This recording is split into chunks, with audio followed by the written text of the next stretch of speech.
Hey guys, Jay here. Welcome to Eons of Battle, and my favorite war game right now is Kill Team. I love it to death, and ooh, there's a new box out.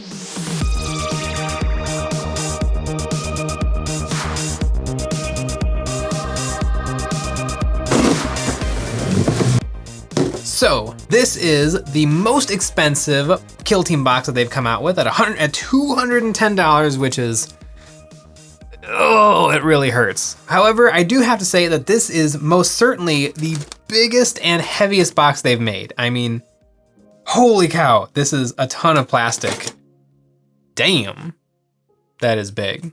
Good old Kill Team Moroch. This comes with the Space Marines and the Blooded Kill Team. And one of these is very interesting, and the other one is the Space Marines. Now, the Phobos were, I think, the correct choice for the Space Marines, but it's not very exciting. Really, when this version of Kill Team came out, Kill Team 21, Space Marine players were in an uproar because for the first time ever, the game wasn't catering specifically to them. It has taken a very long time for Kill Team to actually give Space Marines any attention, which is bizarre for Games Workshop, but I think pretty much everybody else except for Space Marine players found it very refreshing. And actually, I am a Space Marine player and I had a Space Marine Kill Team that did not survive the cross from Kill Team 1 into Kill Team 2, but you know what? I am completely fine with that because I did what you were supposed to do, because old Kill Team, it had the classic Games Workshop list building point system, which apparently is perfect and amazing, where, you're like, okay, well, I have 100 points to work with, and so I'm gonna buy a Space Marine for 16 points, and then I'm gonna buy his gun for 4 points, and then I'm gonna buy a Power Sword for 8 points, and then I'm gonna add all of this together, and that is how the game is going to be balanced. And so I made the A team of Space Marines. I had pretty much one of every type of Space Marine, and I gave them all sorts of interesting weapons, and they played unbelievably terribly. I would always lose. The game was incredibly swingy because it was just 40K, but you pretended like every single model was its own unit. But the problem was Space Marines had that 3-up save, which was very nice. That's a good save, but you fail it once, you're dead. Like, it was crazy. Your models, Space Marines would die so incredibly fast if you were just a tiny bit unlucky, and I would often get a tiny bit unlucky. And so I really, really like Kill Team 21. Kill Team 21 is its own game, separate from 40K. It uses its own systems and its own rules. And Space Marines are actually very, very strong because they have more wounds than everything else, which is a much better system than just having a little bit better save. They also have that better save too. Space Marines are very powerful, but people were outraged that you could not list build with, or you can list build. You couldn't just take whatever you wanted, because before what you had to do if you were a Space Marine player was you had to buy a box of Intercessors, a box of Tactimarines, a box of Reavers, a box of Incursors. You had to buy one of every type of Space Marine box for $60 US, and you would take one model from each one, and that was a Sergeant with whatever Sergeant weapon spam you could have. And that is how you're supposed to play Space Marines. Whereas now, if you want to take Space Marines and Kill Team, you would buy a box of Intercessors, and then you could bring 6. And you had a little, you could give the captain a little bit of unique war gear, and I think you could have an auxiliary grenade launcher on another guy, but essentially they were all the same. Now, I would say that there was still room in that to do a little bit of list building. You could give some of them purity seals so that they could have re-rolls. You could give some of them extra grenades so that they had more options than just their bolt gun to shoot with. But a lot of people were very, very not satisfied with this because they're like, but what if I want to bring a Terminator? You can't bring Terminators in Kill Team, unfortunately. Actually, I think that's fine. I think it's fine that you can't bring Terminators, but people were very unhappy with being stuck with one specific type of unit. And everybody assumed, except for me, because I, was actually thinking about how the game is structured and functions, everybody was thinking, well, we just have to wait for the Space Marines to come out in a big box, and then they'll just add in the ability to take anything you want. And they haven't. In this, you can bring Phobos Marines. I believe you do have the ability to do a little bit of mix and matching because you can bring Incursors, Infiltrators, and I thought you could bring Reavers. So yeah, no Reavers, just Infiltrators and Incursors. You can swap between the two, which makes sense because they come packaged together on the same sprue from Games Workshop. And this is usually in these double boxes, actually always in these double boxes, except for the very first one, you get one brand new thing for Warhammer, and you get a reuse of an older sprue with an upgrade. And so the incursors and infiltrators are on the same sprue, and so they can be swapped out in this box when you take this particular kill team. And the incursors make sense. They're the sneaky, assassin, quiet Space Marines, so very in theme with kill team. But some people are going to be very upset that this isn't a box that comes with one scout, one reaver, one intercessor, one incursor, one of every single type of Space Marines, and then to round it all off, well, why not throw in one Terminator in there too? So some people are going to be very upset, but that's fine. It's fine that the Space Marines are a little bit boring because that's Nick's half. He gets the boring half, and I get the really cool stuff, the blooded. The Traitor Guardsman is actually something that I was wrong about. I thought that they were never ever going to do anything with Traitor Guardsman again. If you wanted to play Traitor Guardsman, you would just play normal Astra Militarum and just Chaosiify them, but you would use those rules. Forge World back in the day, they used to sell Traitor Guardsman unique models. They had like really cool Traitor Guardsman Ogrins, but I thought when they stopped selling those, and Traitor Guardsman just kind of left the world or the Games Workshop universe, that they were never ever gonna really come back. But I was wrong. You can now buy a box of Traitor Guardsman. Well, eventually, right now you can buy them in this box, and then, in 2 to 7 months, you're gonna be able to buy them separately from Games Workshop in their own plastic kit. Probably for $60 because that's what the other ones are sold at. Now, one thing is that this terrain is a little bit of a rehash. I mean, it's hard to call it a rehash because this is kind of a retake on the Sector Fronteris terrain, which I have and I really like the Sector Fronteris terrain. And it uses some of those same sprues and some new ones.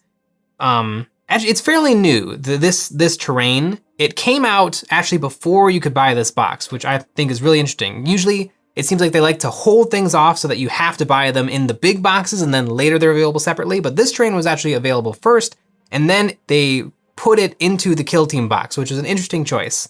I think this terrain is actually a really interesting choice for Kill Team.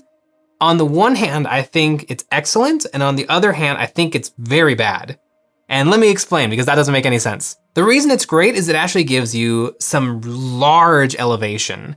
Kill Team, one of the most powerful things in Kill Team terrain is vantage points. If you can have a model on a vantage point, then it can treat concealed models as if they have engage orders, which is huge because you could be completely safe from enemy fire hiding behind a barrel, but all of a sudden, if somebody is up on a vantage point, they can see you, target you, and shoot at you, and probably very easily kill you.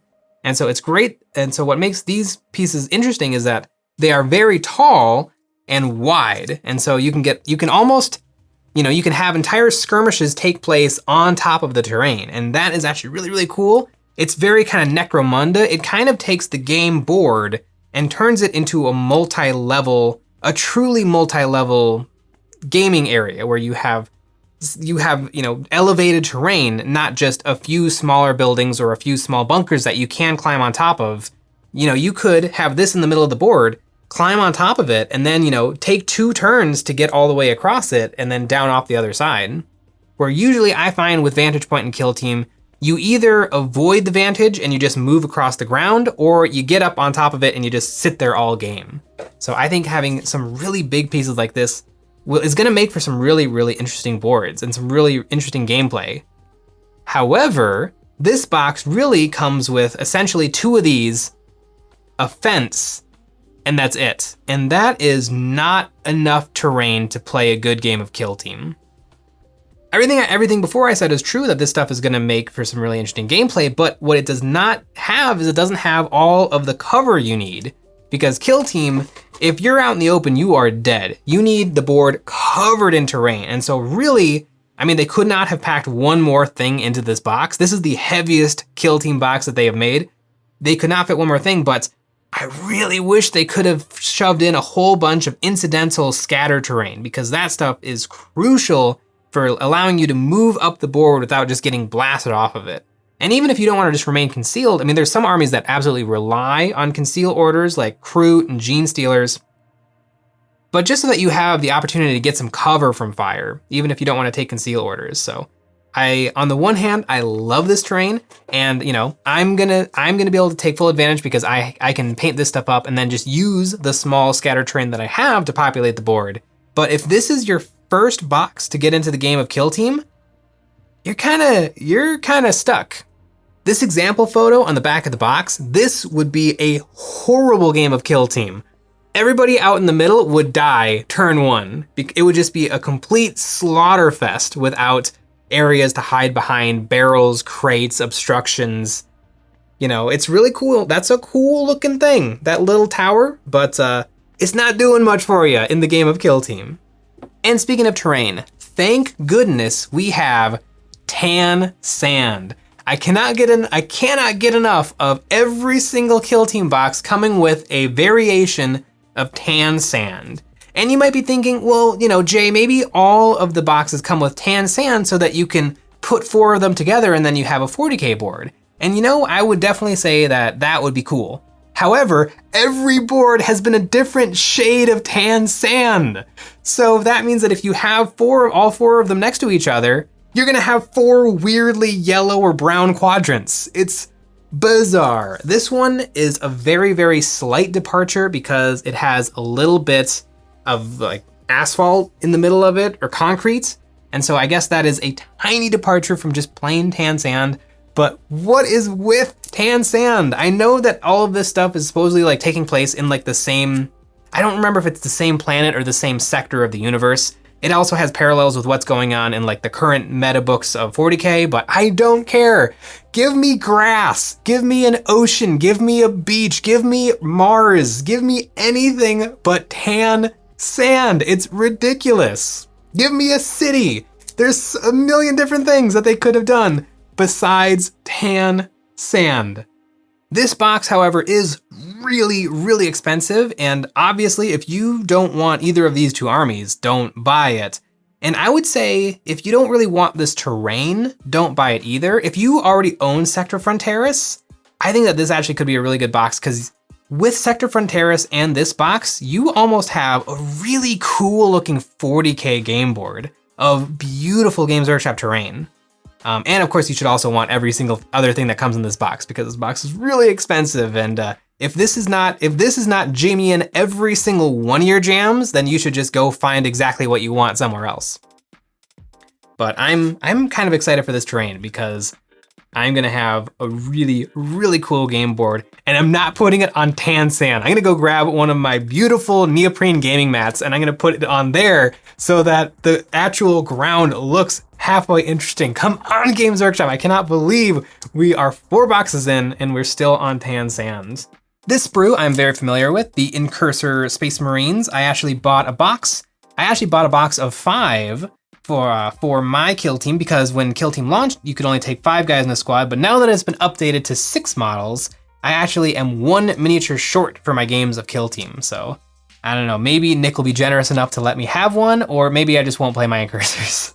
And this is the unique sprue for the Incursors, and I've kind of been ragging on Games Workshop in this video a little bit, but this sprue really sucks. I mean, they had the opportunity to do something really interesting. Essentially with the 5 Space Marines, or I guess 10 Space Marines, this is a double sprue. With 10 Space Marines, you get essentially 10 fairly identical guys. And so they could have put a whole bunch of new, interesting, or unique weaponry on this sprue. And instead they added a whole bunch of stuff that already exists on these sprues. I mean, we've got purity seals, we've got sensors, we've got normal bolt carbines. We have a guy with we have an arm that has the little flap open with the keyboard. And I know, yep, right here, there is an arm with the little flappy open and a keyboard. I mean, why not? Why not? Because this is the bespoke Kill Team for the Space Marines. Why not include a Volkite weapon on this in this sprue, or a plasma gun, or maybe even a plasma blast gun? I mean, you know, they had the opportunity to do anything they wanted, and they decided to keep it to everybody can take essentially exactly what they can take in 40K, but you know, instead of just having the normal Incursor with a combat knife, you can have the Incursor with a combat knife that's pointed out instead of pointed to the side. Or you can have, you know, an Incursor who has 1 extra lens on his backpack scanner. It just seems like a weird choice. Why not, if you're gonna mold a whole new thing, and they had to essentially sculpt and design all of this stuff, why not sculpt and design new stuff? A little bit disappointing on the Space Marine half, but the Traitor Guardsman is very, very cool. You get your Blackstone, or no, this is the Blackstone Fortress sprue, and then all of this stuff is new. Ooh, which is kind of fun. I didn't even think about that. So yeah, this is the Blackstone Fortress sprue. This is essentially the extra miniatures that you can take in your team. And then you've got, once again, 2.5 sprues to make your kill team force. And so I betcha these 2 sprues will make everything you need to build 10 Traitor Guardsmen. And then this sprue is the kill team specific things. And let's just look to see if this is more interesting than the Space Marine half.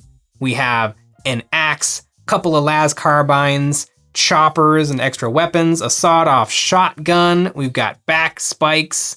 We have a club. Yeah, we actually have a whole bunch of interesting and unique weapons. We have a shield. I feel like this sprue is leaving the Space Marine sprue in the dust in terms of interesting thing it comes with. I mean, if you like bolt carbines, I guess you get, what, 4 of them on this sprue. But if you like a little bit of variety, you definitely get that with the Blooded. Very cool. Very excited to put this together. I'll set this boring stuff aside for Nick. I am very excited to get to work on some new kill team stuff, and I picked up this box from Valhalla Hobby. And if any of you find folks out there interested in picking it up too, or maybe tons of Malifaux stuff, or maybe that new Horus Heresy box that looks super interesting, you can do so from Valhalla Hobbies, a wonderful friendly local game store in Verona, Wisconsin, and they have a great online store where they sell Games Workshop stuff at a discount. Good old kill team, good old Games Workshop, good old piles and piles of plastic.